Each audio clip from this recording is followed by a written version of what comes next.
আমাকে আল্লাহ নবী যদি নিজের সব আল্লাহ রাস্তায় কুরবান করে দিতে পারে, ইনশাআল্লাহ শাহাদাত অর্জন করতে আমার দিলের মধ্যে কোনো ভয়, কোনো আতঙ্ক কাজ করবে না।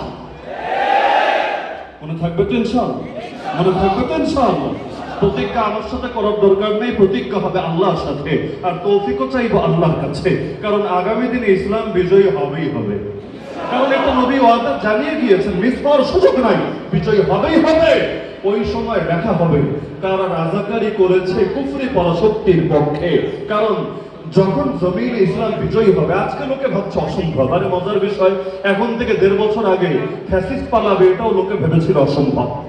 বিগত জুলাইতেও মানুষ বলেছিল আগামী 20 বছরও মনে হয় ওর পতন হবে না। এমনকি পতন যদি না হতো, আমার সামনে এখানে যারা আজকে বসে আছেন এর অনেকরা হয়তো খুঁজেও পাওয়া যেত না, কই যে নিয়ে গায়েব করে দিত আল্লাহ ভালো জানে। তো যেখানে গিয়ে মানুষের চিন্তার দৌড় শেষ, সেখানে আল্লাহর কুদরতের দৌড় শুরু।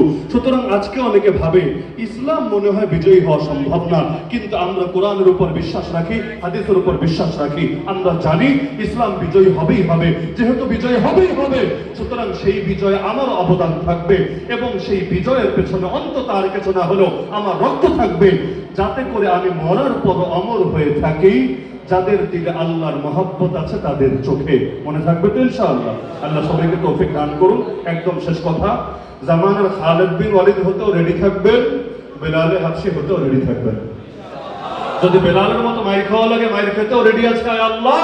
আর যদি খালিদ বিন ওয়ালিদের মতো কাফেরদের মাইর দেওয়া লাগে, তাও দিতে রেডি আছে আয় আল্লাহ। আমরা খেতেও জানি, আমরা দিতেও জানি, যখন যেটা প্রয়োজন সেটা করতে জানি। জানি না শুধু বাতিলের সামনে মাথা নত করতে, এটা আমরা জানি না। আর আমরা পারি না হকের ব্যাপারে মুখ বন্ধ করে বোবা শয়তান হতে।